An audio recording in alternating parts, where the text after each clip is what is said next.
Back now to the Middle East, Palestinian protesters taking to the streets in the West Bank. They are clashing with Israeli forces.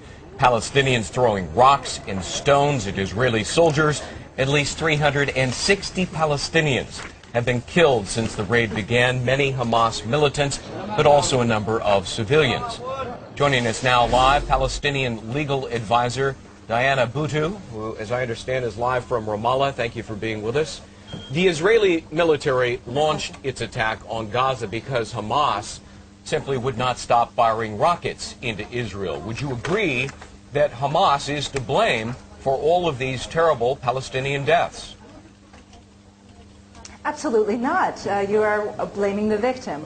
It has been proven time and again that even when Hamas does not fire a single rocket, and it's important to note that these rockets do not have explosive heads, that nonetheless Israel continues to fire upon Gaza.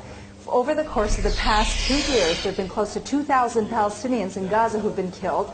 And most recently, when Americans were celebrating the election victory of Barack Obama, Israel used that opportunity to go into the Gaza Strip and kill Palestinians. So this is not at all a question of Israel simply responding. It's a question of Israel initiating. And this is a violation of international law. Boy, you are completely misrepresenting the facts, but I'll move on. Hamas deliberately places its command sites and arsenals in heavily populated residential neighborhoods, including schools. They use innocent civilians, including children, as human shields. So isn't Hamas also to blame for the very high death toll in Gaza?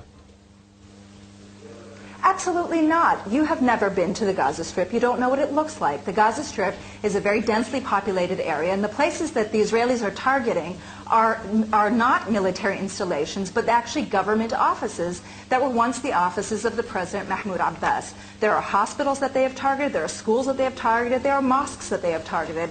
It is wrong to be blaming the victims and saying that it is somehow the victim's fault for the fact that Israel is using U.S. weaponry to kill Palestinians. That is simply incorrect. These are war crimes, and Israel should be prosecuted for carrying out its war crimes, and you should not be defending them. Diana Boutou, you're wrong again. I have been to Gaza. I spent a lot of time in Gaza City, Gaza Strip, the West Bank. I've met with terrorists there. I know what they're doing. And you're simply wrong in assuming that I've never been to Gaza and I don't know what I'm talking about. Diana Boutou. You are wrong, and you are wrong in your Good day to you. characterization of what is happening there.